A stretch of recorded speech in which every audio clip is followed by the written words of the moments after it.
It is officially and finally my 14th birthday, so let's talk about the plans I have for this channel, the upsides of being 14 years old in 2025, and the harsh reality or the ugly truth of being 14 years old in 2025. It's not all presents, balloons, and cake. Let's start off with the plans I have for this channel because it's the most important thing here. Being 13 years old was hard enough, but being 14 is like double the responsibility. By the way, for the people watching in Sri Lanka, this video is going up on the 25th because this is 24th, aka my birthday in the US when it hits 10:30 in our country. I have my O-level exams coming up, this other big exam which I know nothing of, and the pressure is too much. I've already given up on school, so my plan is to grow this channel enough to make more money than my dad so he stops thinking that YouTube is a gimmick and I can finally make him proud. As I said in the 2025 update video, this channel is my first priority. I will double down on everything for this channel. I have this approximately 6-hour long video that I'm making that looks to be impossible, but if you can get this video to over 1,000 views, that is more than enough motivation to keep me going. Comment #project6 to get me started on the project again. And if this video gets over 100 #project6 tags, I will continue the project at double the pace, so it comes out faster and I will meet Jimmy faster. I have a lot of other exciting videos, but I think you already want to know the upsides of being 14 years old in 2025.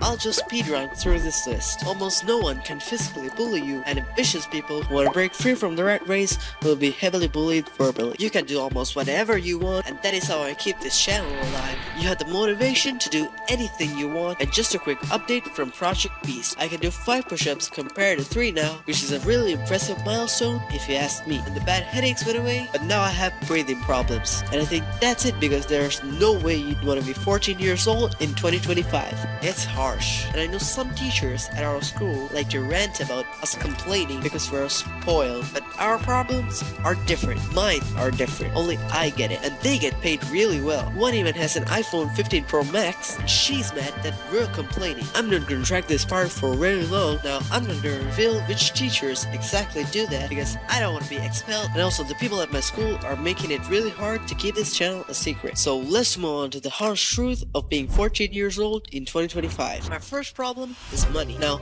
I'm not poor. In fact, my dad is a multi-millionaire and a successful entrepreneur, and he dropped out in 8th grade, which is kinda impressive. The problem is the country I live in, which has the most corrupt government so far. If the government was good, I wouldn't have to deal with half my problems, and we'd be driving supercars, and I wouldn't want to migrate to the US. The second problem is my parents. Now, I know what you're thinking. If your parents are rich, why don't they retire? First of all, my dad is turning 58 this year, and my mom is turning 53 this year. My parents wanted me to go to one of the most prestigious schools in the country, and I don't blame them. I didn't like the idea of being the weirdest and poorest kid in the class, but what could I do? Before I knew it, my dad had spent like $1,000,000 rupees to get me to the school I'm currently in. I wish I was in a public school, but not in this country, in the US, because if I went to a public school in this country, I'd be cooked for life, because a third of my life would be gone by the time I'm out, and I'd have no chance of migrating to the US with that low of an education, and an accent that makes me sound Indian. No hate to Indians, and I'm only saying that because people view me as different when I have an Indian accent. I wish I was born in an average household in the US. Nothing crazy, no fancy cars, mansions, anything. Just a regular kid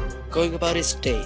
Like Jimmy, his life was just in the right place. I'm not even kidding when I say that is my dream life. He was a weird, YouTube-obsessed kid at school, and he got diagnosed with Crohn's, which I know is really painful, but I want it badly because then I can finally eat healthy and stay at home all day making YouTube videos. I'm really sorry for the people who have Crohn's. Now you should start a YouTube channel. You could end up like Jimmy one day. We're really rich, but we feel like we're the poorest people alive because of this government that stole our money and they live like kings, treating us like animals. I wish that changed. If it isn't like what the current president is doing, I'm going to take my parents and migrate to the US as soon as I finish my OLO exams. And I mean it. Once I earn enough money, if you're willing to help me meet Jimmy, there is a silver lining. If I manage to meet Jimmy, aka my favorite guy, be friends with him, and also get a shout out, I could retire my parents, live a humble life in the comfort of the best country in the world, USA.